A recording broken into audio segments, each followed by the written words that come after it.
मन दुखवणं, परपीडा हे सर्वात मोठं पाप आहे. म्हणून म्हटलंय नाही चाहिए दिल दुखाना किसी का, कोणाचं मन दुखवू नका. आपण जेव्हा समाजामध्ये असतो तेव्हा आपण प्रयत्न करतो की कुणाचं मन दुखवायला गेलं नाही पाहिजे. बघा, मी फार तुम्हाला खरी खरी गोष्ट सांगतोय आता, आणि तुम्ही सगळे सहमत व्हाल माझ्याशी कदाचित.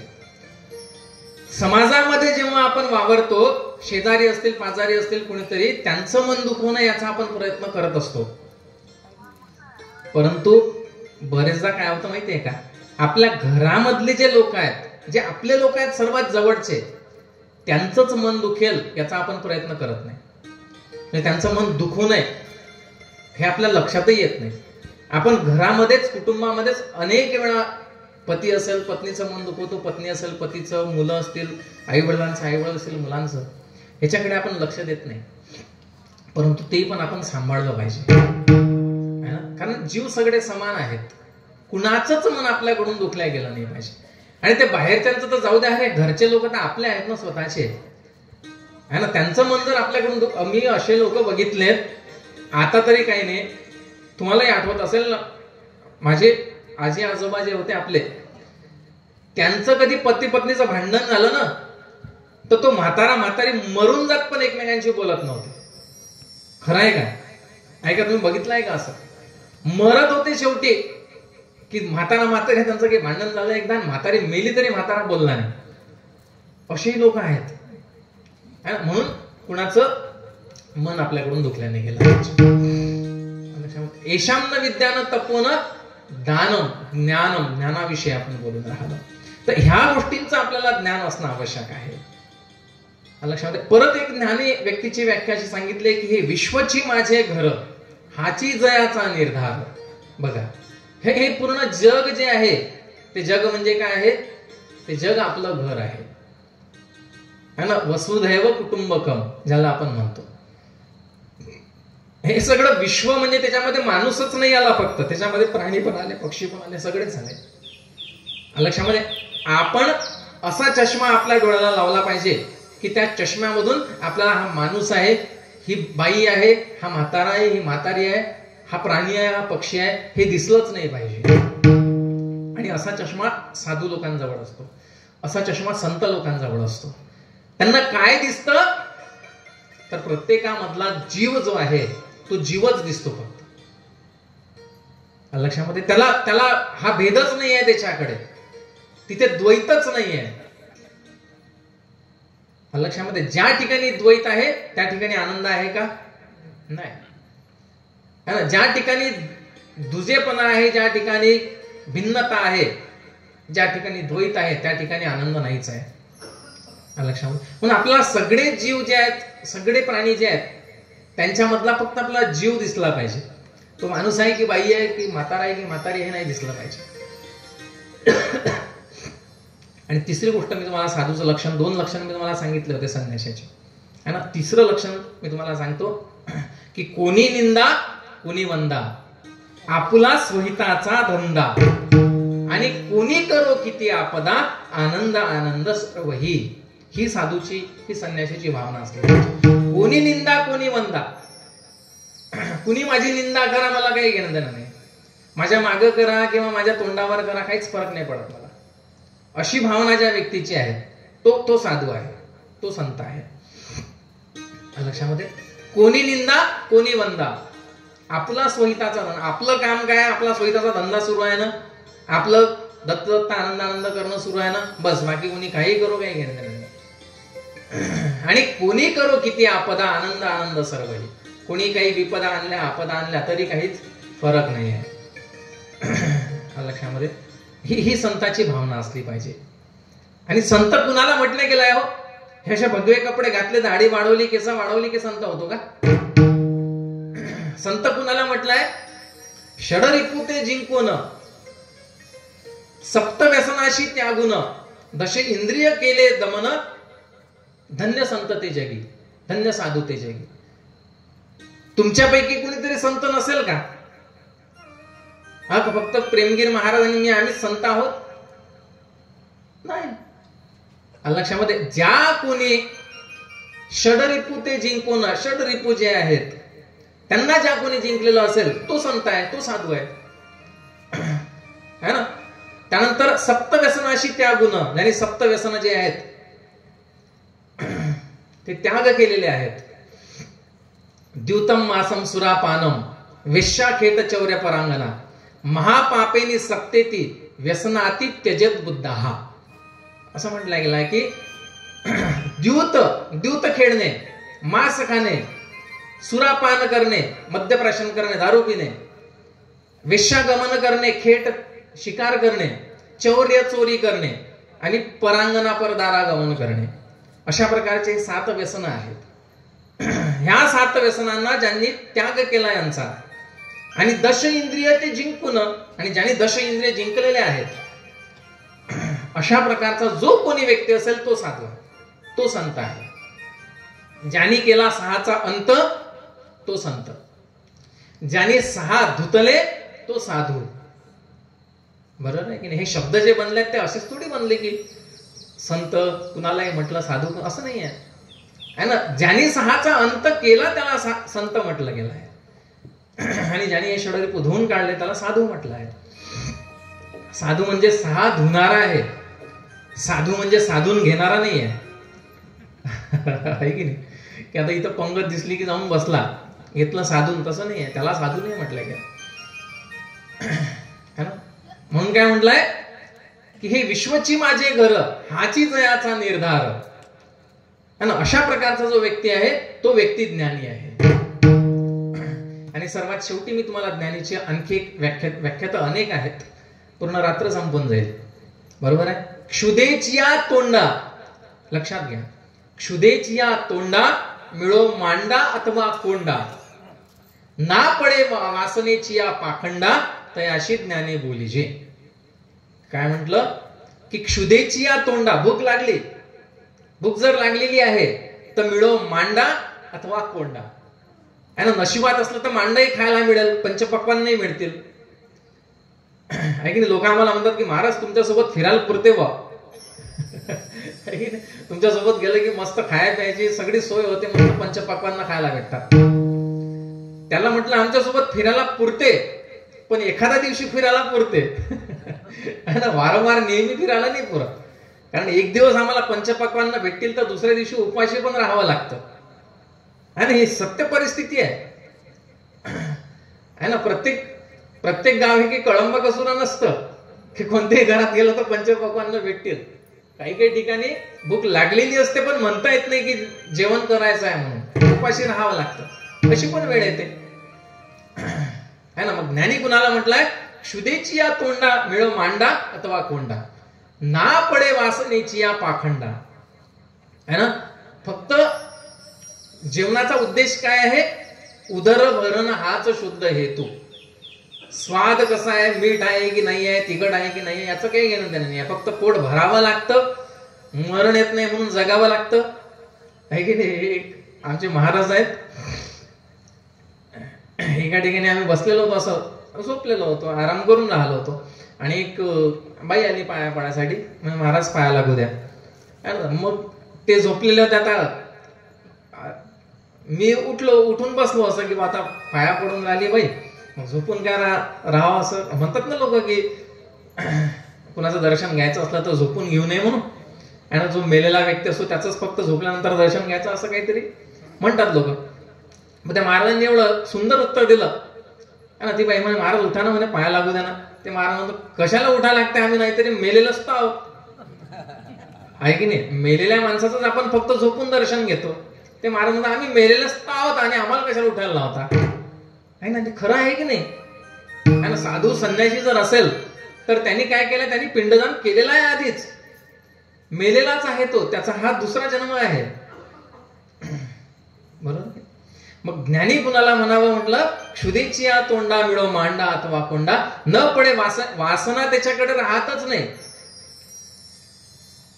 बरोबर. एक कथा आहे, तुम्ही ऐकलेली असेल, मला नेमकी कुणाची आहे ते आठवण नाही राहिलं, पण मला ते गजानन महाराज आणि त्यांच्यासोबत कोणीतरी आणखी दुसरे संत होते, त्यांची कथा आहे, तुम्ही जर ऐकलेली असेल तर तुम्हाला नाव आठवेल त्याचं, की हे जातात एक दिवस आणि त्यांना कोणीतरी खीर वाढतं है ना, खीर वाढतं, आणि यांनी खीर खाल्लेली नसते कधी, यांना ती एवढी आवडते की ते पूर्ण पातेलाच्या पातेल असतं ते पूर्ण पिऊन घेतात. त्यांना थोडीशी वाढली पिऊन घेतली, अजून आणा, थोडीशी आणली पिऊन घेतली, अजून आणा, असं करता करता त्यांनी ते पूर्ण पातेलं संपवलं. कोणते तरी फार मोठे संत आहेत है ना. आणि मग आता त्यांच्या लक्षात आलं, जे मी तुम्हाला सांगून, न पडे वासनेची या पाखंडा, म्हणजे वासनेच्या पाखंडी पडली की नाही, ते त्यांना वासना झाली की नाही हे खाल्लं पाहिजे आपण. पण त्यांनी काय केलं की मला एवढी वासना माझ्यामध्ये निर्माण होऊन राहिली, तर ही आज वासना निर्माण झाली की नाही, हिला आजच संपून टाकायचं.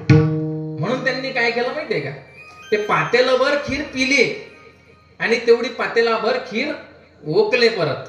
एवढं, आता एवढं जर पिली समजा तर उलट्या होणारच आहे. ते सगळं जे आहे ते उलटीच्या माध्यमातून बाहेर पडलं आणि त्यांनी स्वतःला म्हटलं की तुझी वासना होत्या नाही खायची, आता ही वासना संपलीच पाहिजे. ती उलटी झालेली जी खीर आहे ती पण त्यांनी खाऊन टाकली. म्हणजे काय केलं, वासना समूळ नष्ट करून टाकली.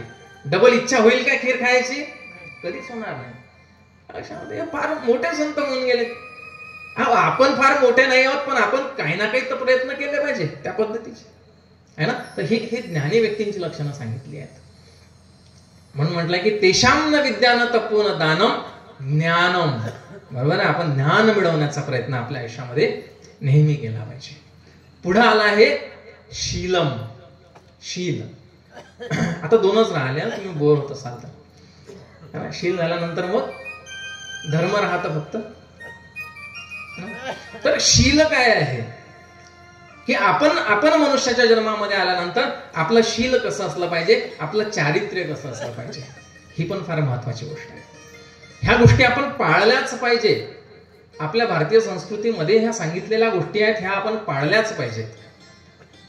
लक्षामध्ये चरित्रवान आपण बनलोच पाहिजे.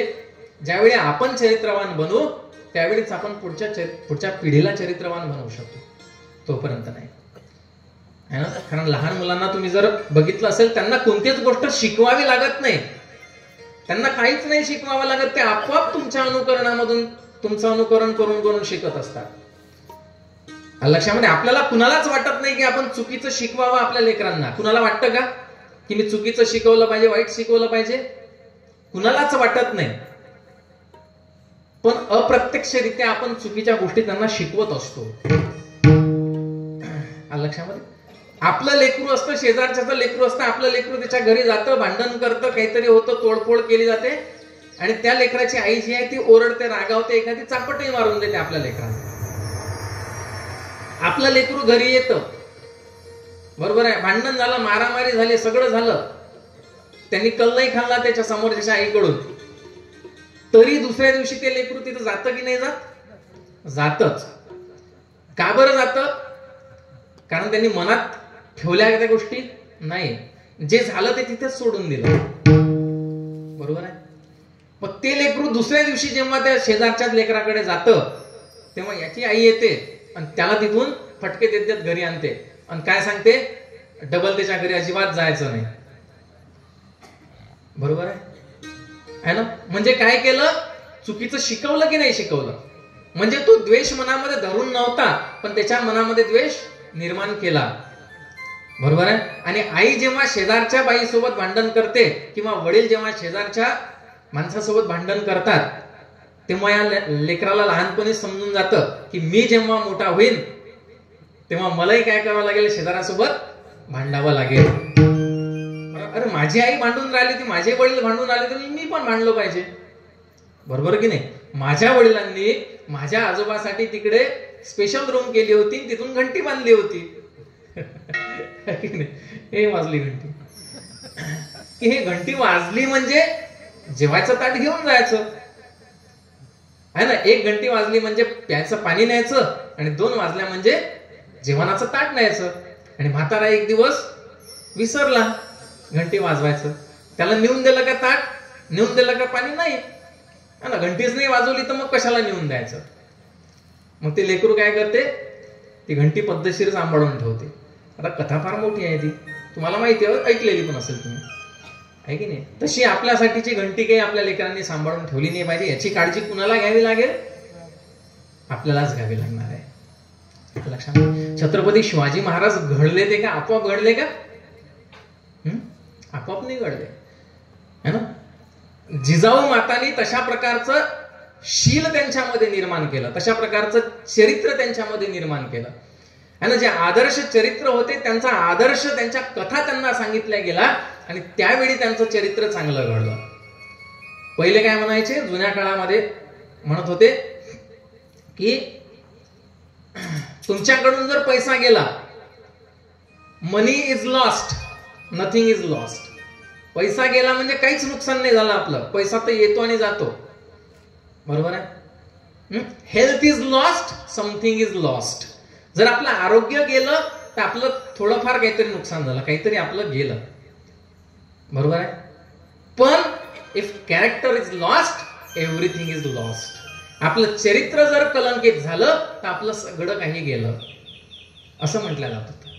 एवढं चरित्राला महत्व आहे की आपण जीवनामध्ये सगळं काही गमावलं तर चालते, पण आपलं चरित्र जे आहे ते आपण काय केलं पाहिजे, ते आपण टिकवून ठेवलं पाहिजे, लक्षामध्ये. आणि शिवाजी महाराजांनी तोच मोठा आदर्श आपल्या समोर निर्माण करून दिला की त्या सुभेदाराची सून आली होती, तिला आणलं होतं आणि महाराज ही तुम्हाला भेट.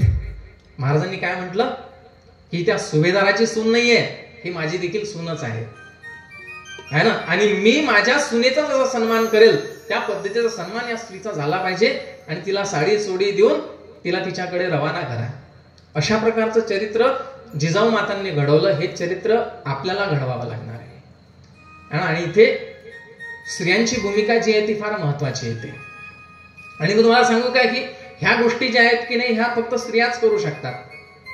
हे यांना काही घेणं नाही. हे म्हणतात की बाबू तुला काय पाहिजे ते सांग फक्त, आहे की तुला शिकायचं आहे ना, तुला काय पैसा पाहिजे ते सांग, बाकी ते काही सांगू नका. त्याला काय शिकवायचं काय नाही ते तुम्ही पहा, तुमच्याकडे जबाबदारी, लेडीज डिपार्टमेंटकडे, लक्षामध्ये. तुमच्यापेक्षा दुप्पट संख्या आहे इकडे तशी, आहे की नाही. हे मंडळी जे काही करू शकते ना ते तुम्ही नाही करू शकता, आहे की नाही. दत्त महाराजांना आणलं, कुणी आणलं? अथर्वऋषी महाराजांनी आणलं का? अनुसूया मातेनेच आणलं, बरोबर आहे. कारण तिला जननी म्हटलंय, तिच्यामध्ये प्रत्येक गोष्ट पुरुषांपेक्षा श्रेष्ठच आहे, जास्तच आहे, लक्षामध्ये. म्हणून तिला ती प्रजनन करण्याची क्षमता जी आहे ती पुरुषांकडे नाही आहे, ती स्त्रीकडे आहे. म्हणून स्त्री जी आहे ती पूर्वीपासूनच, अगदी वेदकालापासूनच तिला जे आदराचं स्थान दिलेलं आहे ते आजही टिकून आहे आणि टिकून अबाधित राहणार आहे ना. एक सुभाषित आहे, तुम्ही ऐकलं असेल की यत्र नार्यस्तु पूज्यते रमन्ते तत्र देवता. ज्या ठिकाणी स्त्रीची पूजा केली जाते त्या ठिकाणी देवतांचा वास असतो. ही खोटी गोष्ट नाही आहे, ही तुम्हाला खुश करायचं म्हणून मी सांगून नाही राहिलो. जे तथ्य आहे, जी खरी गोष्ट आहे ती तुम्हाला सांगून राहिलो. आणि तुम्ही जी गोष्ट करू शकता ती कुणीच नाही करू शकत. असंभवला संभव करणं हे फक्त तुम्हाला जमतं. आणि दत्त महाराजांना इथे आणणं, त्या निर्गुण निराकार परमात्म्याला साकार स्वरूपामध्ये आणण्याची जी कामगिरी आहे ती अनुसूया मातेने केली. त्यामुळे आपल्याला दत्त महाराज मिळाले. नाही तर ते कसे होते? निर्गुण होता सगुण झाला भक्ता कारण, निजनामाचे संदूक उघडले आता काय येऊन. बरोबर. निर्गुण अशा प्रकारचा परमात्मा जो आहे त्याला सगुण स्वरूपामध्ये आणण्याचं कार्य जे आहे ते अनुसूया मातेने केलं. आणि ते कसं केलं? ते तपाच्या माध्यमातूनच केलं.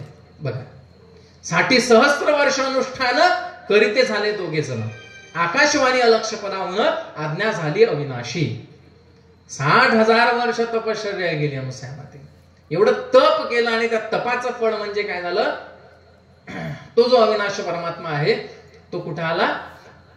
तो तळ हातावरती आला, है ना. तळ हातावरती आला तो निर्गुण परमात्मा सगुण स्वरूपामध्ये आला, है ना. अशा प्रकारची ही जी नारी शक्ती आहे तिच्यामध्ये अशक्य गोष्टीला शक्य करण्याची क्षमता आहे, ताकद आहे. म्हणून एका शायराने म्हटलं आहे की ये मीरा की अमर भक्ति जहर से मर नहीं सकती. ये मीरा की अमर भक्ति जहर से मर नहीं सकती और ये झांसी वाली रानी है किसी से डर नहीं सकती. मदर टेरेसा हो, लता हो कल्पना या मेरी। मदर टेरेसा हो, लता हो कल्पना या मेरी। और असंभव कुछ भी नहीं जो ये नारी कर नहीं सकती, असंभव कुछ भी नाही जो ये नारी कर नाही सकती, है ना? की अशा प्रकारची कोणतीच अशक्य गोष्ट नाहीये की जी स्त्री करू शकत नाही, लक्षामध्ये। म्हणून या स्त्रीची भूमिका तेवढी महत्वाची आहे। आपण बघून काय राहिलो, शील, है ना, चारित्र्य। हे शील किंवा चारित्र्य जे आहे ते पुढच्या पिढीमध्ये जर द्यायचं असेल आपल्याला, तर आपली भूमिका महत्वाची आहे। आपली भूमिका नाहीच आहे असा अर्थ त्याचा नाही बरं। नाही तुम्ही म्हणसान की आता ते महाराजांनी सांगितलं त्या बायाच पाहून घेतील, तसं नाही। दोघांची पण आहे, पण महत्वाची भूमिका आईची असते, कारण लेकरू जे आहे, बाळ जे आहे ते आईच्या सानिध्यामध्ये जास्त असतं, लक्षामध्ये। म्हणून त्या जिजाऊ मातेने, त्या अनुसया मातेने जो आदर्श आपल्या समोर निर्माण करून दिलेला आहे, तो आदर्श आपल्याला पुढे न्यायचा आहे। धन्य धन्य थोरे आई शिवरायाची जिजाई, धन्य धन्य थोरे आई शिवरायाची जिजाई, आज पूजी तो महाराष्ट्र सारा,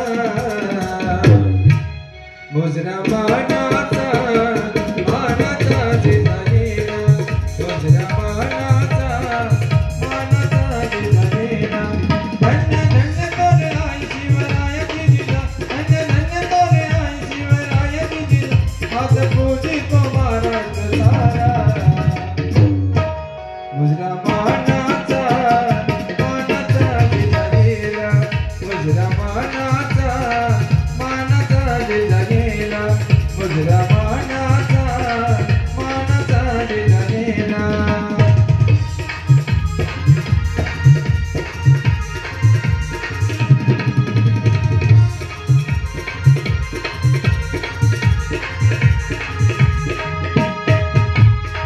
होते मुगलाची सत्ता त्या वेळी, तिथं डुबल्यानं नव्हता बुवारे,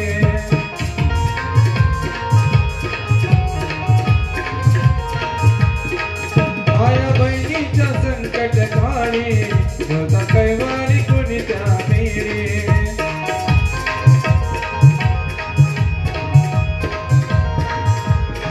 माझी जिजाईचा अंत कधी होईल शांत, माझी जिजाईचा अंत कधी होईल शांत, तरी विनंती आई जिजाईला, मुजरा मानाचा मानाचा जिजाईला, मुजरा मानाचा मानाचा जिजाईला, मुजरा मानाचा मानाचा जिजाईला। नाहीतर परिस्थिती फार गंभीर आहे, फार भयंकर आहे। आज आपली जी पिढी आहे, ह्या पिढीने जर पुढच्या पिढीवरती संस्कार नाही घडवले ना, तर आपल्याला अशा अशा गोष्टी भविष्यामध्ये पाहायला मिळतील की आपल्याला वाटेल की ह्या गोष्टी पाहण्याच्या आधीच जर मी निघून गेलो असतो, माझे डोळे आंधळे झाले असते तर चालले असते। आणि आजच आपण अशा प्रकारच्या घटना बघून राहिलो आपल्या अवतीभोवती, आणि की आपल्याला फार दुःख होतं की हे काय सुरू आहे, है ना।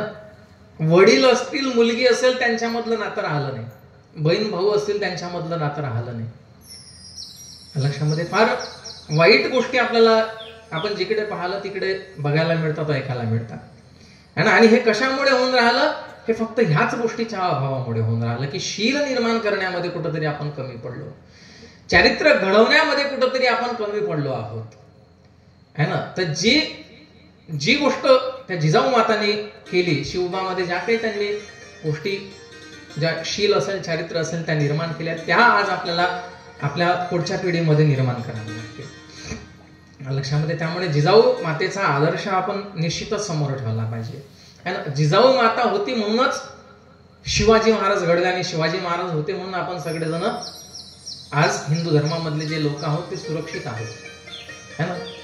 जिजाऊ तुम्ही नसतात तर नसते शिवबा, नसता शंभू छावा। जिजाऊ तुम्ही नसतात तर नसते शिवबा, नसता शंभू छावा। आणि जिजाऊ तुम्ही नसतात तर नसता मिळाला स्वराज्याचा ठेवा। जिजाऊ तुम्ही नसतात तर नसते लढले मावळे, आणि जिजाऊ तुम्ही नसतात तर नसते दिसले विजयाचे सोहळे, नसते दिसले विजयाचे सोहळे, है ना. जे विजयाचे सोहळे आपण बघितले, जो आदर्श छत्रपती शिवाजी महाराजांचा आपल्या समोर आहे, तो जिजाऊमुळे घडला. आणि आज ह्या सगळ्या ज्या माता भगिनी बसलेल्या आहेत तिथे, त्यांना जिजाऊ व्हावं लागेल, है ना. आपण काय करून राहिलो, आपण जिजाऊ नाही होऊन राहिलो. आपण काय करून राहिलो की हा बेटा बाळ रडून राहिलं का, दे मोबाईल त्याच्या हाती, है ना. आणि लेकरू जीवाच्या आकांताने रडत असतं आणि त्याच्या हाती मोबाईल दिला की खुश, मस्त हसायला लागतं, है ना. आपण म्हणतो की वा रे बा, है ना, आमचा बाबू अजून पहिली ते नाही गेला, पण मोबाईल मधलं त्याला सगळं जमते. तो मोबाईल मधलं त्याला पहिली ते गेला सगळं जमते. तो जेव्हा 5वी 6वीत जाते की नाही, मग जे जमायचं नव्हतं तेही जमते त्याला मग त्या मोबाईल मध्ये. ही वस्तुस्थिती आहे. ही शोकांतिका आहे. ही आमची शोकांतिका आहे की आम्हाला ह्या गोष्टी एवढ्या मोठ्या व्यासपीठावरून सांगाव्या लागून राहिल्या, कारण परिस्थिती तशी आहे. हो, 5वी 6वीतले लेकरं, तुम्हाला आठवत असेल, मला आठवतं की मी 10वी मध्ये होतो तेव्हा माझ्या वर्गामध्ये ज्या काही मुली होत्या, है ना, शेजारची अगदी शेजारी राहणारी जी मुलगी होती, ती पण शाळेत गेली की तिच्यासोबत बोलायची हिंमत होत नव्हती. खरं आहे की खोटं आहे? अगदी कॉलेजला असतानाही वर्गात शिकणाऱ्या मुलींसोबत बोलायची हिंमत नव्हती, लक्षामध्ये. आणि आज 5वीतली मुलगी आहे, ती त्याच्याच वर्गातल्या पोराला लव्ह लेटर पाठवते, है ना. कशामुळे होऊन राहिलंय? काय समजतो त्या लेकरांना? हे होऊन राहिलं. आपण त्यांच्यामध्ये तशा प्रकारचं चारित्र्य निर्माण नाही केलं, कुठंतरी आपण कमी पडलो, आणि ते आपल्याला करावं लागणार आहे. चारित्र्य संपन्न आपल्याला आपला देश जर घडवायचा असेल तर पहिले हे लेकर आपल्याला चारित्र्य संपन्न करावे लागतील, आणि त्यालाच शील म्हटलं गेलं आहे. हे शील आपण त्यांच्यामध्ये निर्माण केलं पाहिजे. येशाम न विद्या न तपो न दानम, ज्ञानम न शीलम न गुणो न धर्म. हा आता पुढचा मुद्दा गुण आणि शेवटचा धर्म.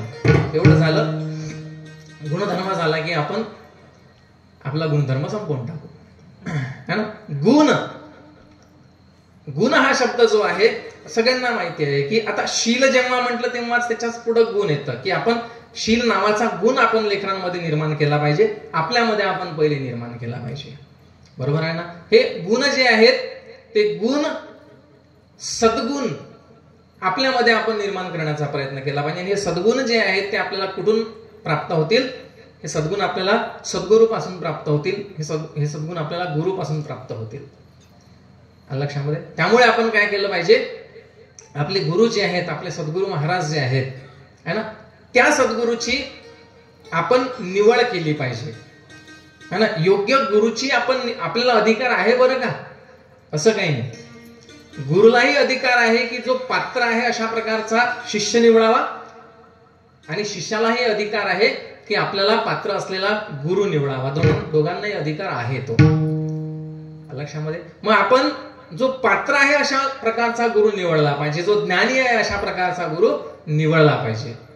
आणि गुरुची एका पदामध्ये, एका भजनामध्ये छान व्याख्या सांगितली आहे की गुरु करावा ऐसा कोण, जो दाविल निर्गुण खुन, ज्याशी कळे ज्ञान ज्ञान, चारी पदार्थ दे निवडून, है ना. ही मात सिद्धांताची करी आंघोळ गुरु भजनाची. ऐकलं असेल तुम्ही, लावी लक्ष परमपदाशी करी आंघोळ गुरु भजनाची, है ना. गुरु करावा ऐसा कोण, जो दाविल निर्गुण, त्या निर्गुण परमात्म्याची जो खून तुम्हाला दाखवेल तोच गुरु तुम्ही केला पाहिजे, लक्षामध्ये. त्या निर्गुणाची खून दाखवणारा, ज्याला परज्ञान आहे अशा प्रकारचा गुरु आपण केला पाहिजे. आणि परज्ञान हे कोणतं आहे? आनंद संप्रदायाच्या शास्त्रामधलं जे ज्ञान आहे तेच फक्त परज्ञान आहे. इतर जे आहेत ते कोणते आहेत,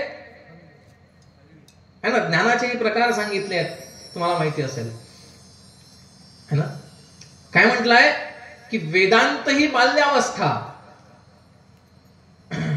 वेदांत ही बाल्यावस्था, अध्यात्म ही पौगंडावस्था, आणि ब्रह्मज्ञान ही तारुण्यावस्था, आणि परज्ञान ही पूर्णावस्था.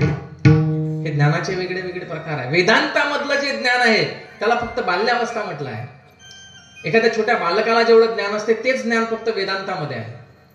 त्याच्या पुढं अध्यात्म ज्ञान आहे, त्याच्या पुढं ब्रह्मज्ञान आहे, आणि या सगळ्यांच्या शेवटी पूर्णावस्था ज्याला म्हटलंय ती पूर्णावस्था म्हणजे परज्ञान आहे. ह्या प्रकारचं परज्ञान ज्या गुरुला आहे तो गुरु आपण केला पाहिजे. लक्षामध्ये नाही तर मरता गुरु रडता चेला, तयाचा बोध व्यर्थची गेला, आणि तेथे ज्ञान भक्ती वैराग्याला ठावची नाही. है ना, की गुरु मरून राहिला आणि चेला रडून राहिला, दोन्ही गड्ड्यात जाऊन राहिले. असंच होणार आहे. गुरु जर पारखून नाही केला तर तो स्वतःचाही उद्धार करणार नाही, आणि तो आता त्याचा स्वतःचाच जर तो उद्धार नाही करून आला तर तुमचा उद्धार कुठून घडून आणणार आहे. लक्षामध्ये त्याच्यामुळे आपल्याला काय करावं लागेल, गुरु करावा ऐसा कोण जो दावेल निर्गुण खून, निर्गुणाची खून जो दाखवेल, तुम्हाला जो समजून देईल की हा तुम्ही जे काही करून राहिले, कर्मकांड करून राहिले, फापट पसारा आहे, तो सोडून द्या, आणि हा जीव जो आहे तो जीव खरा परमात्मा आहे, हे ज्ञान तुम्हाला जो देईल तो खरा गुरु. लक्षामध्ये म्हणून जो दावेल, ज्याशी कळे ज्ञान अज्ञान, त्याला समस्त ज्ञान काय आणि अज्ञान काय आहे, आणि चारी पदार्थ दे निवडून. जो तुम्हाला हे समजून सांगेल की चार पदार्थ कोणते आहेत, आणि त्या चार पदार्थांमधला भेद जो तुम्हाला स्पष्ट करून देईल की जीव काय आहे, देवता काय आहे, प्रपंच काय आणि परमेश्वर कोण आहे, याच्यामधला भेद जो तुम्हाला लक्षात आणून देईल तोच खरा गुरु. आणि हे जे चारी पदार्थाचं ज्ञान आहे, हे ज्ञान कुठं मिळतं तुम्हाला? आनंद संप्रदाय शिवाय जे ग्रंथ आहे त्याच्यामध्ये दाखवा मला कुठं आहे. कोणत्या ग्रंथामध्ये सांगितलंय की जीव कुठे आहे, जीव कुठून आला, जीवाला काय करायचं आहे आणि जीवाला कुठं जायचं आहे. आणि हे फक्त आनंद संप्रदायामध्ये सांगितलंय. जो मोक्षपदाचा दाता तो बजावा हो सर्वथा, लागावे हो आनंद पंथा, हा जीवाचा धर्म असे. जो मोक्षपदाचा दाता तो बजावा हो सर्वथा, आणि त्यासाठी आपल्याला काय करावं लागेल, लागावे आनंद पंथा, हा जीवाचा धर्म, हा जीवाचा धर्म आहे. हा जीवाविषयी सांगणार आहे, आणि जीव आहे म्हणूनच देवता आहेत हे लक्षात घ्या. जीव जर नसता तर कोण्या देवाचं काम असतं सांगा बरं? जीवच नसता तर निर्मिती कुणाची करावी लागली असती, जीवच नसता तर पालन पोषण कोणाचं करावं लागलं असतं, विनाश कुणाचा करावा लागला असता. लक्षामध्ये ह्या साध्या सोप्या गोष्टी आहेत लक्षात येण्यासारख्या, पण आपण लक्षात घेत नाही. का बरं घेत नाही? बहुपंथाचे बहुत शास्त्र पाहिले वाचून, इथेच आपली सर्वात मोठी अडचण निर्माण होते. आपल्याला असं वाटतं की इथे हे सुरू आहे का आपण तिथेही गेलो पाहिजे, तिथे ते सुरू आहे का तिथेही गेलो पाहिजे. लक्षामध्ये कुठंतरी 7-5 हप्ते करायलाही आपण गेलो पाहिजे, कुठंतरी धागा दोरा गंडा भेटते का तिथेही गेलो पाहिजे. लक्षामध्ये आनंद संप्रदायामध्ये ह्या गोष्टी नाही आहेत, कोणत्याच संप्रदायामध्ये या गोष्टी नाही आहेत. तुम्हाला अजून काय सांगू, फक्त आनंद संप्रदाय स्पष्टपणे बोलतो म्हणून लोक म्हणतात की अरे हा आनंद संप्रदाय काहीतरी वेगळा आहे. प्रत्येक संप्रदायामध्ये तेच सांगितलं आहे, कर्मकांड कुणीच सांगितलेलं नाही आहे, कोणत्याच संतांनी सांगितलं, कोणत्या शास्त्रामध्ये सांगितलं नाही आहे. हे कुणी निर्माण केलं? मग हे काही विशिष्ट प्रकारच्या लोकांनी आपलं पोट भरण्यासाठी निर्माण केलं. लक्षामध्ये मी जर तुम्हाला सांगून राहिलो की एकाच देवाची भक्ती करा, तर पहिले मला एकाच देवाची भक्ती करावी लागेल, बरोबर आहे की नाही? मग मी दुसऱ्या देवाच्या मंदिरात जर माझं कीर्तन ठेवलं तर तिथे मी जाईल का? मग नाही जाणार. मग माझं पोट भरेल का? नाही भरणार. त्याच्यामुळे मग सगळ्याच देवांचं नाव घ्यायचं, सगळीकडेच कीर्तन प्रवचन करायचे आणि सगळीकडूनच पैसा खिशात घालायचा.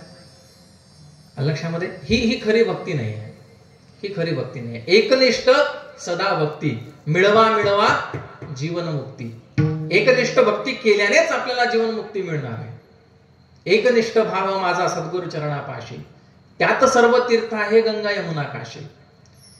लक्षामध्ये मग मी तुम्हाला सांगून आलो होतो की संत तुकाराम महाराजांनी तेच म्हटलंय की आम्हा विष्णुदासा एकविध भावन मानू या देवा अनेकांशी. संत नामदेव महाराज म्हणतात आमुचा विठोबा प्रचंड, अनेकाचे न पाहू तोंड. काय अर्थ होतो याचा? की आमुचा विठोबाच एक प्रचंड आहे, इतरांचा आम्हाला तोंडही पाहायचं नाही आहे. मग ही एकनिष्ठा भक्ती आहे नाही तर काय आहे? संत ज्ञानेश्वर महाराज ज्ञानेश्वरीमध्ये त्याचे पुढे जाऊन म्हणतात, मी तुम्हाला सांगितलं मग, त्याच्यातली शेवटची ओवी सांगतो फक्त, की ऐसा अखंड भजन करी उगा नवीचे क्षणभरी, आवघेन गावद्वारी अहेव जैशी. जो वेगळ्या वेगळ्या देवी देवतांची भक्ती करतो, सांगण्याच्या आधी मी तुम्हाला परत एकदा लक्षात आणून देतो, हे ज्ञानेश्वरी मधले शब्द आहेत.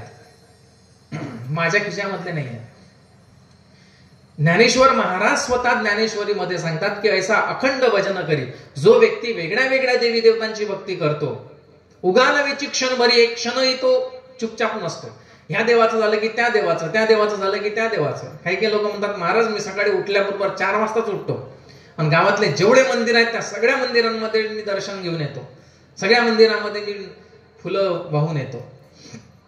त्या व्यक्तीला तो अज्ञानी असल्यामुळे त्याला वाटून राहिलं की तू खूप मोठी भक्ती करून राहिला. पण संत ज्ञानेश्वर महाराज काय म्हणतात, ऐसा अखंड भजन करी उगानवेची क्षणभरी, आवघेन गावद्वारी अहेव जैशी. अशा प्रकारे वेगळ्या वेगळ्या देवी देवतांची भक्ती करणारा जो व्यक्ती आहे त्याची परिस्थिती कशी आहे, त्याची अवस्था कशी आहे. आवघेन गावद्वारी, गावाच्या द्वाराला, गावाच्या बाहेर एखादी जी पतिव्रता नाहीये अशा प्रकारची स्त्री असेल, है ना, जी पतिव्रता नाहीये त्या स्त्रीला एक पती असतो का, अनेक पती असतात. तशा प्रकारची अवस्था त्या व्यक्तीची आहे. तो अनेक देवी देवतांची पूजा करतो आणि जी पतिव्रता स्त्री आहे ती फक्त कुणाला मानते, फक्त आपल्या पतीलाच. त्याच पद्धतीने एकनिष्ठ भक्ती करणारा जो व्यक्ती आहे त्याने फक्त एकाच देवाची भक्ती केली पाहिजे. लक्षामध्ये एशाम न विद्यान तपोन दानम ज्ञानम न शीलम न गुणो. गुण आपण बघून राहिलो होतो लक्षामध्ये. अशा प्रकारचे गुण जे आहेत ते गुण आपल्यामध्ये असले पाहिजे. आपल्याला ज्ञान अज्ञान कळलं पाहिजे आणि त्या गुरु महाराजांकडून आपल्याला ते ज्ञान घ्यायचं असतं, ते ज्ञान मिळवायचं असतं, है ना. आणि भाग्य आपल्या गावाचं मंदिर येथे दत्ताचं एक भजन आहे, है ना, आणि महाराज आहेत, संत आहेत, त्यांच्याकडून आपण ह्या गोष्टी शिकू शकतो. आणि त्यांची वृत्ती पण कशी आहे, त्यांची वृत्ती देण्याचीच आहे, हे लक्षात घ्या. मगाच आमची चर्चा झाली, काही काही साधू लोक असे आहेत की फक्त माझे भक्त असतील तरच त्यांना मी सांगतो, दुसरे असतील तर सांगायचं नाही. इथे तसं आहे का? इथे मी ज्या वेळी इथे येतो त्या वेळी मला असं वाटतं की हा मठ प्रेमगीर महाराजचा नाही माझाच आहे की काय. का बरं असं वाटतं? कारण तेवढी आपुलकी इथे मिळते. इथे भेदभाव नाहीये तशा प्रकारचा. लक्षामध्ये हा गुण जो आहे तो गुण आपण ह्या संतांकडून, या साधू लोकांकडून घेतला पाहिजे, है ना. आणि साधूनी आणि सद्गुरूंनी असावंही तसंच. कसं असावं? सद्गुरू जेव्हा आपण म्हणतो तेव्हा सद्गुरू ऐसा उदार मेघ, सद्गुरू असा उदार पाहिजे. मगच महाराजांनी सांगितलं की आम्ही काही कुठं आमची ऍडव्हर्टाईजही करत नाही, काही युट्यूबलाही देत नाही, इकडे तिकडे आमचे काही कार्यक्रम जात नसतात. ते फक्त एकमेकांच्या, ज्याला माउथ पब्लिसिटी म्हणतात, की यांनी त्याला सांगितलं, त्यांनी त्याला सांगितलं. अशाच प्रकारे इथे कोणताही जो कार्यक्रम होतो तो सगळीकडे प्रसारित होतो. आपण ह्यांना काही करायची गरजही पडत नाही. लक्षामध्ये की सद्गुरू ऐसा उदार मेघ, अशा प्रकारचा उदार असावा साधू किंवा गुरु की एक रूप वृष्टी करी स्वयंभ, सगळ्यांवरती एक रूप अशा प्रकारची वृष्टी त्यांनी केली पाहिजे.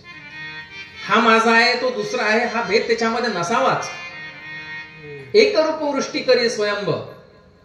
ज्या पद्धतीने पाऊस पडतो, हा पाऊस पडताना बघतो का की हा चांगला माणूस आहे तर मी याच्या शेतामध्येच पडेल, आणि हा दुष्ट व्यक्ती आहे, हा दुर्जन आहे म्हणून याच्या शेतामध्ये पडणार नाही, असं करतो का पाऊस? कधी नाही. त्याच पद्धतीचे सद्गुरू महाराज असतात. सद्गुरू ऐसा उदार मेघ, एक रूप वृष्टी करी स्वयंभ, आणि जेणे शिष्य भूमीचे कोंभ तरतरुणी येतील. त्याच वेळी या शिष्याच्या भूमीमधले कोंभ जे आहेत की नाही ते तरतरून येतील, त्याच्याशिवाय येणार नाही आहेत. लक्षामध्ये तसं सद्गुरूला व्हावं लागेल, त्या पावसासारखं व्हावं लागेल. आणि आपली जी वाणी आहे, आपले जे उच्चार आहे, आपलं जे ज्ञान आहे, ते ज्ञान या शिष्याच्या कानामध्ये पेरावं लागेल. आणि ते त्या कानामध्ये पेरलं की सरळ अंतःकरणामध्ये जाईल, आणि अंतःकरण नावाची जी भूमी आहे त्या भूमीमध्ये ते बीज पडेल. आणि हे बीज जेव्हा पडलं तेव्हा त्या बीजामधून, त्या भूमीमधून जे काही पीक येईल की नाही, ते पीक कसं असेल मग माहितीये का? कसं असेल ते पीक? हे असं असेल. हे ते पीक आहे. लक्षामध्ये तुम्ही इथे येऊन बसले, तुम्ही आमच्या गावात या आणि तिकडे माझं प्रवचन असू द्या, लोक तिकडे शेकोटीवर अंग शेकतील पण प्रवचन ऐकायला बसत नाही. असं आहे, अशी परिस्थिती आहे बऱ्याच ठिकाणी, आहे ना. त्यांना देवा धर्माचं काही घेणं नाही. त्यांना वाटते यांना काम नाही आहेत म्हणून हे ते येऊन बसतात. आणि यांना काही कोणी कामाला बोलवत नाही, आम्हाला काही कोणी हरभरा सोंगायला बोलवत नाही, न तूर सोंगायला बोलवत नाही. यांना कोणी कामाला बोलवत नाही म्हणून हे टाइमपास करायला बसतात इथे कमाई करण्यासाठी. तसं नाही आहे. सद्गुरू ऐसा उदार मेघ, अशा प्रकारचा जो सद्गुरू आहे तो आपल्याकडे असेल, त्याच्याकडून आपण ह्या गोष्टी घेतल्या पाहिजे. आणि सर्वात शेवटचं सांगतो मी तुम्हाला, धर्म है ना.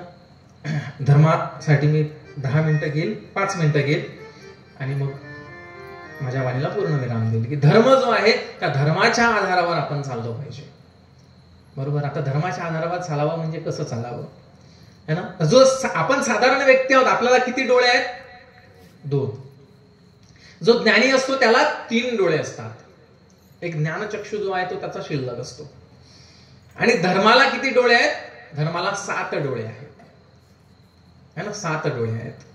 हे 7 डोळे म्हणजे काय? 7 अशा वेगळ्या वेगळ्या गोष्टी आहेत की ज्यांच्या आधारावर आपण जर चाललो म्हणजे आपण धर्माने वागून राहिलो असा त्याचा अर्थ होतो.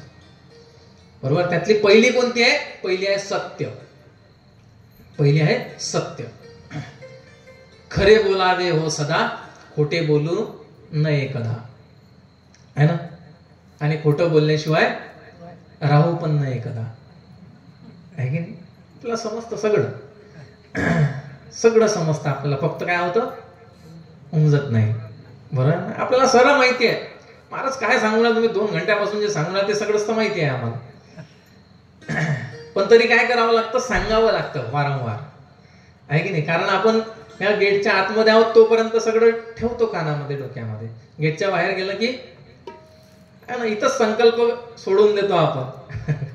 तेरा तुझको अर्पण क्या लागे मेरा, आहे की नाही. महाराज तुम्ही जे सांगितलं ते तुम्हालाच अर्पण.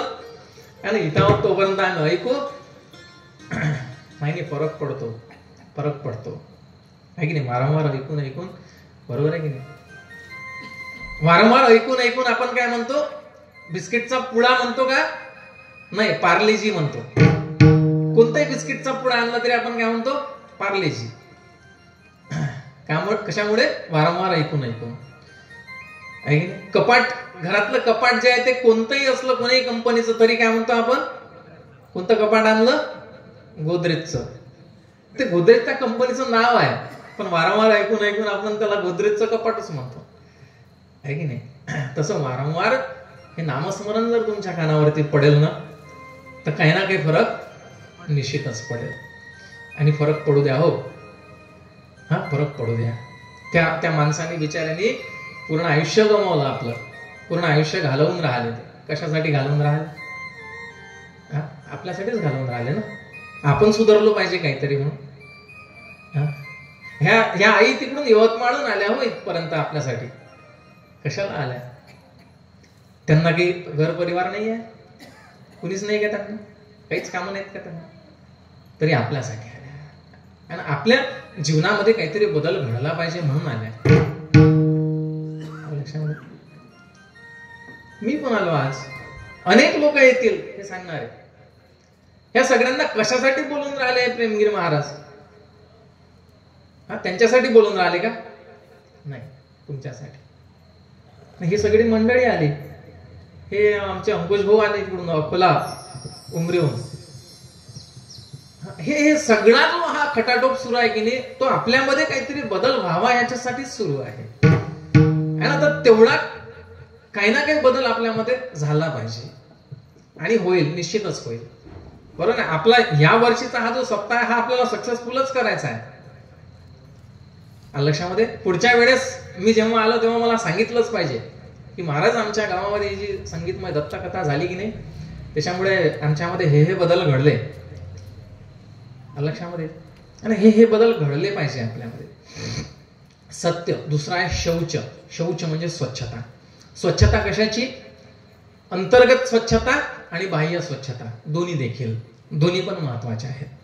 बाह्य स्वच्छता तर आपण करतोच आणि आपल्याला वाटतंच आपण छान दिसलो पाहिजे, छान राहिलं पाहिजे, छान साडी घातली पाहिजे, छान कपडे घातले पाहिजे, छान वेणी घातली पाहिजे वगैरे.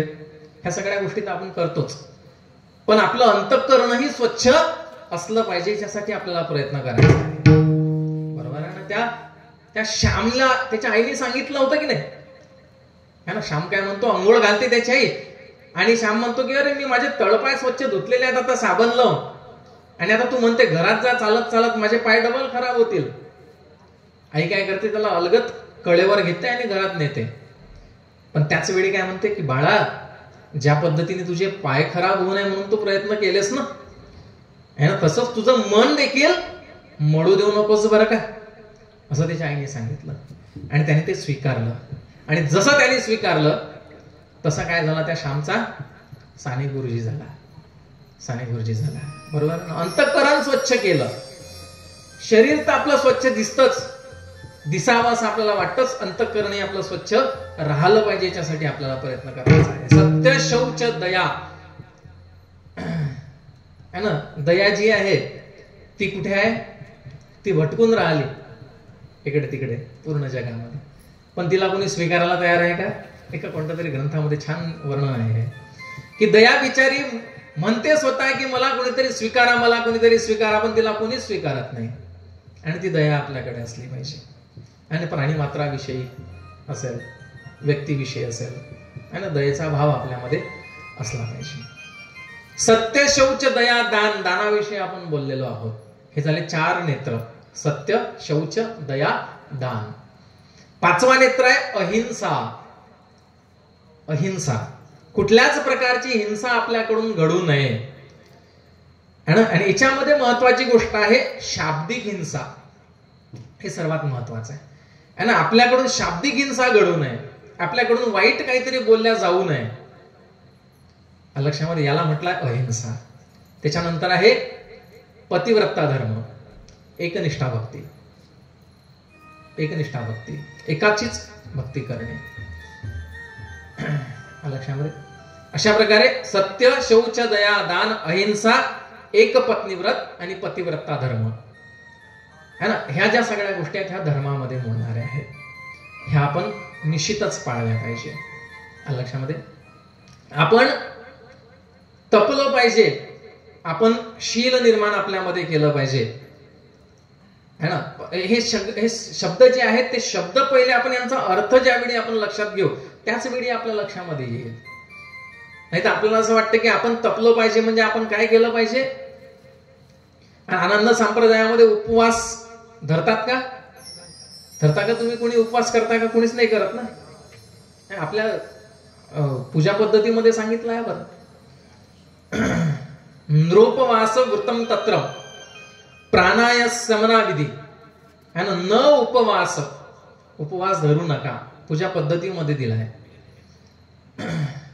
लक्षामध्ये उपवास कशाला म्हणावं? फक्त खाल्लं नाही म्हणजे उपवास झाला का? नाही नाही. उपवास म्हणजे काय? उपवास म्हणजे ग्रहण न करणे. काय ग्रहण न करणे? डोळ्यांनी चांगल्या गोष्टी बघाव्याशा वाटतात त्याच्यापेक्षा जास्त वाईट गोष्टी बघाव्याशा वाटतात की नाही वाटत? हो. त्या वाईट गोष्टी ग्रहण न करणे म्हणजे उपवास. कानाने ज्या गोष्टी ऐकू नये त्या न ऐकणे म्हणजे उपवास. बरं आहे की नाही? इथे पोथी सुरू असते, हे पोथी ऐकणं आवश्यक आहे. हे न ऐकता ती तिसरी बाई चौथीला काय म्हणून राहिली किंवा तो तिसरा माणूस चौथ्याला काय म्हणून राहिला, हे जर आपण ऐकत बसलो आहे ना, तर ते आपण ग्रहण करून आलो. ते ग्रहण आपण न करणे म्हणजे उपवास. ज्या वस्तूला स्पर्श करू नये तिला करू नये म्हणजे उपवास. ज्या वस्तूचा वास घेण्याची गरज नाही ती घेऊ नये म्हणजे उपवास. लक्षामध्ये. आणि जी गोष्ट बोलू नये ती न बोलणे म्हणजे उपवास. अशा प्रकारचा उपवास आपण धरला पाहिजे, अशा प्रकारचं तप आपण केलं पाहिजे. त्याला महत्व आहे. एकादशी धरली पाहिजे की नाही धरली पाहिजे? धरलीच पाहिजे, निश्चितच धरली पाहिजे, है ना. दिवसभर चरा पण एकादशी धरा, बरोबर आहे.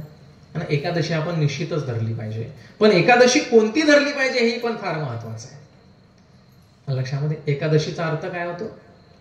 एकादश इंद्रियाला त्याचा निग्रह करणे, बरोबर आहे. एकादशी धरणे म्हणजे एकादशी इंद्रिय जे आहेत त्याला ताब्यात आणणे. पहिले आपले 5 ज्ञानेंद्रिय आहेत आणि 5 कर्मेंद्रिय आहेत.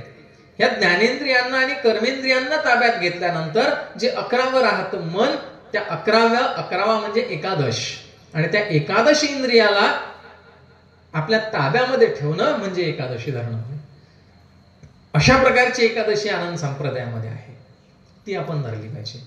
अशा प्रकारचा उपवास या शब्दाचा खरा अर्थ असतो उपवास, म्हणजे गुरु महाराजांच्या सानिध्यामध्ये राहणे, गुरूंच्या सानिध्यामध्ये राहणे.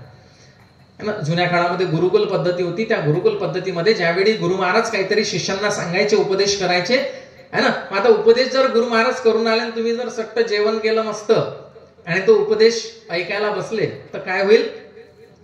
आणि ते उपदेश करतील आणि आपण डुलक्या देऊ, बरं आहे की नाही? मग ते जेव्हा उपदेश करतात त्यावेळी आपण न खाता गेलं पाहिजे, न जेवता गेलं पाहिजे, जेणेकरून आपलं लक्ष त्यांच्याकडे राहील सगळं.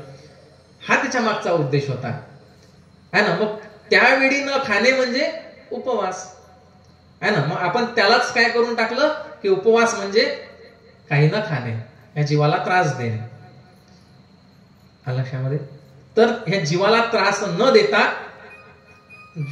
जे त्या गुरु महाराजांच्या सानिध्यामध्ये बसणं आहे त्याला उपवास म्हटलं गेलं. तो उपवास आपण केला पाहिजे, बाकीचे उपवास करण्याची गरज नाही. आनंद संप्रदायामध्ये उपवास नाही, आनंद संप्रदायामध्ये सुतक नाही, आनंद संप्रदायामध्ये इर्दी नाही, आनंद संप्रदायामध्ये धागा नाही, दोरा नाही, गंडा नाही, लिंब नाहीत, 5 हप्ते नाहीत, 7 हप्ते नाहीत, बुवाबाजी नाही. याच्याही पुढे सांगतो तुम्हाला, मुहूर्त नाही, कुठल्या प्रकारचं व्रत नाही, कुठल्याच प्रकारचा काळ नाही, कुठल्याच प्रकारची दिशा नाही. हे सगळं आपल्या पूजा पद्धतीमध्ये दिलं आहे, सगळं पूजा पद्धतीमध्ये लक्षामध्ये. ह्या दिशेला तोंड करून बसू नये, त्या दिशेला तोंड करून बसू नये, हे पण नाही. ह्या मुहूर्तावर हे करावं, त्या दत्त महाराजांवर तुमचा जर 100% विश्वास आहे की नाही, तर तुम्ही त्याचं नाव घेऊन काही करा, कोणीही वेळी करा आणि कोणत्याही मुहूर्ताला करा, ते यशस्वी होईल का? ते यशस्वीच होणार आहे, ते सक्सेसफुलच होणार आहे. त्याच्यावर विश्वास असला तर होईल की नाही होणार आहे? निश्चितच होईल. तेवढा विश्वास आपल्याला असला पाहिजे फक्त. लक्षामध्ये. काही लोक म्हणतात की परान्न घेऊ नये है ना, परान्न जर घेतलं तर त्याचे दोष लागतात. तुम्ही जर जे तुम्हाला वाढलेलं आहे, जे समोरच्याचं अन्न आहे, ते त्यांनी कोणीही मार्गाने कमवून आणलं, पण ते घेण्याच्या आधी जर तुम्हाला तुमच्या दत्त महाराजांवरती 100% विश्वास आहे आणि त्याचं नाव घेतलं आणि ते ग्रहण केलं, म्हणजे मला कुठलाच दोष लागणार नाही, ही जर ठाम श्रद्धा तुमची असेल, तर त्या अन्नापासून तुम्हाला दोष लागेल का? नाही लागणार. तुमचा जर विश्वास तेवढा त्याच्या नामावरती असेल तर. तो नसेल तर मग तुम्ही तुमच्या मनामध्ये जर कल्प विकल्प येत असतील तर मग तो दोष लागणार आहे तुम्हाला है ना. मग शास्त्र सांगतं की परान्न आपण घेऊ नये. परान्ने जिव्हा दग्ध, परस्त्री नेत्र दग्ध, परद्रव्य हस्तदग्ध, नामाशी सामर्थ्य कोठुनी. पहा, शील जो आपण मुद्दा घेतला होता की नाही, त्यावेळी हे उदाहरण द्यायला पाहिजे होतं. परान्ने जिव्हा दग्ध, दुसऱ्याचं जर आपण अन्न ग्रहण केलं तर आपल्या जिवेला दोष लागतो. परस्त्री नेत्र दग्ध, आलं शील इथे, आले संस्कार इथे. परस्त्री नेत्र दग्ध, परस्त्रीकडे जर आपण आपल्या दृष्टीने बघत असू तर आपल्या डोळ्याला दोष लागतो. परद्रव्य हस्तदग्ध, दुसऱ्याचं द्रव्य आपल्याला भेटलं पाहिजे अशी जर आपली इच्छा होत असेल तर आणि ते जर आपण ग्रहण केलं तर आपल्या हाताला दोष लागतो. आणि अशा प्रकारचे दोष जर आपल्याला लागले आणि दुसरीकडे आपण कितीही नामस्मरण केलं तर त्या नामस्मरणाला महत्व असेल का? नाही असणार. लक्षामध्ये. मग हे परान्न मग कोणतं? तर कुठल्या तरी वासनेच्या पोटी जर तुम्ही दुसऱ्याचं अन्न ग्रहण करत असाल, की या भाऊच्या घरी जर मी जेवायला गेलो तर तिथे मला चटणी भाकर खायला मिळते आणि त्या दुसऱ्यांच्या घरी गेलो की मला पंचपक्वान्न खायला मिळतात, ते मिळावे खायला म्हणून जर मी तिथे गेलो तर ते परान्न झालं, तर त्याला दोष लागणार आहे, अन्यथा नाही. कारण नाम जर तुमच्याकडे असेल तर नामाने काय होतं? नामाने तुमचे सगळे दोष नष्ट होतात. आपण ऐकतो की नाही पोथीमध्ये, भजनामध्ये आहे की नाही आपल्या, आहे ना, की नाम जे आहे त्या सद्गुरु महाराजांचं, ते सद्गुरु महाराज सगळे आपले पाप ताप जे आहे ते दूर करतात. मग त्याचं नाम घेऊन जर आपण अन्न ग्रहण केलं त्या अन्नामध्ये दोष राहतील का? नाही राहणार. त्याचं पाप पुण्य तो पाहिजे, त्यांनी कसं कमावलं कसं आहे त्याचा प्रश्न आहे. आपल्याकडे जर नामाची शक्ती असेल, आपल्याला आपल्या नावावरती जेवढी श्रद्धा असेल, तर ते नाम घेऊन जर आपण अन्न ग्रहण केलं तर त्याला परान्न म्हटलं जाणार नाही. लक्षामध्ये शौच, सत्य, शौच, दया, दान, अहिंसा. त्याच्यानंतर एक पत्नी व्रत, एकच पत्नी. कोणती? मन राजा आहे, त्याच्या 2 पत्न्या आहेत. एक प्रवृत्ती आहे, दुसरी निवृत्ती आहे. त्यापैकी तुम्हाला प्रवृत्तीचा स्वीकार करायचा आहे की निवृत्तीचा स्वीकार करायचा आहे, ह्यापैकी एकच पत्नी आपल्याला निवडावी लागेल, है ना. आणि ज्याला प्रपंचामध्येच सडक पडायचं आहे त्यांनी प्रकृतीवरती प्रेम करावं, आणि ज्याला स्वतःच्या जीवाचा उद्धार घडवून आणायचा आहे त्यांनी निवृत्तीवरती प्रेम करावं. ही जी एक पत्नी आहे त्याला एक पत्नी व्रत म्हटलं गेलाय. आणि शेवटी पतिव्रता धर्म म्हणजे एकनिष्ठा भक्ती. लक्षामध्ये अशा प्रकारे एशाम न विद्या न तपो न दानम ज्ञानम न शीलम न गुणो न धर्मम ते मर्त्य लोक भुवी भार भूता. अशा प्रकारचे हे सगळे जे गुण सांगितले ते गुण ज्या व्यक्तीमध्ये नसतील तो कसा आहे? भूमी भार, तो भूमीवरती भार आहे. मग आता आपल्याला ठरवायचं आहे की आपण भूमीवरती भार आहोत का, है ना. काही अनेक लोक आहेत, असे अनेक लोक आहेत, मी तुम्हाला सांगतो त्यांनी त्यांच्या आयुष्यामध्ये काय केलं त्यांनी त्यांच्या आयुष्यामध्ये. तुम्ही म्हणसाल महाराज एवढ्या अशी घाणेरडी भाषा इथं वापरायला नाही पाहिजे पण वापरावी लागते. त्यांनी फक्त खाल्लं त्याच्या पुढचं तुम्हाला माहिती आहे. हेच त्यांनी आयुष्यभर केलं, फक्त खायचं आणि घाण करायची, काहीच केलं नाही, निघून गेला. बरोबर आहे. तसं आपलं झालं पाहिजे का? आपण गेल्यानंतर कोणी असं म्हटलं पाहिजे का की काय तो माणूस होता राजा, काहीच नाही केलं त्याने आयुष्यामध्ये, है ना. फक्त खाल्ला, घाण केली, चालला गेला, निघून गेला, है ना. आपल्याला काय करायचं आहे? मरावे परी कीर्ती रूपे उरावे, है ना. आपण गेल्यानंतर 4 लोकांनी दुःखच व्यक्त केलं पाहिजे की अरे नाही, चांगला माणूस होता, है ना, चांगला होता, काहीतरी देवधर्माचा करत होता, मठामध्ये येऊन बसत होता, है ना, नामस्मरण करत होता. नामस्मरण शक्य नाही झालं तर काहीतरी कामधंदा करायचा, स्वच्छता करायचा, महाराजांनी जे सांगितलं ते ऐकायचं. एवढंही आपलं नाव निघलं तरी भरपूर झालं, बरोबर आहे की नाही. तर अशा प्रकारे आपलं नाव निघलं पाहिजे, बरोबर.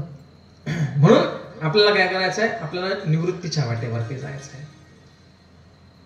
आपल्याला आपलं नाव कोणीतरी काढलं पाहिजे, नक्कीच. चालेल, बराच वेळ झालेला आहे. तुम्ही सगळ्यांनी मला एवढा वेळपर्यंत ऐकून घेतलं.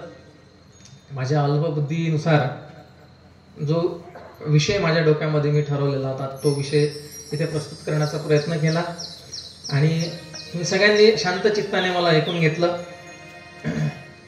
आणि आता सगळ्यांचेच अभिनंदन. परत तेच सांगणं काही आवश्यक नाही. सगळेच लोक ज्यांनी हा कार्यक्रम यशस्वी करण्यासाठी प्रयत्न केले त्या सर्वांचे पुन्हा एकदा अभिनंदन. आणि दत्त महाराज आपल्या सगळ्यांना अशाच प्रकारचे वेगळे भविष्यामध्ये कार्यक्रम आयोजित करण्याची बुद्धी देवोत, आणि सगळ्यांनी अशाच प्रकारचा प्रतिसाद द्यावा अशी दत्त महाराजांच्या चरणी आपण प्रार्थना करूया. आणि मी माझे जे 2 शब्द आहेत, 2 शब्द झाले की 2000 झाले की झाले माहिती नाही, पण म्हणत असतात 2 शब्द मी इथे संपवतो, दत्त महाराजांच्या चरणी अर्पण करतो, आणि आपण सगळ्यांनी आनंदाच्या आरतीसाठी उभं राहावं अशी मी तुम्हाला विनंती करतो.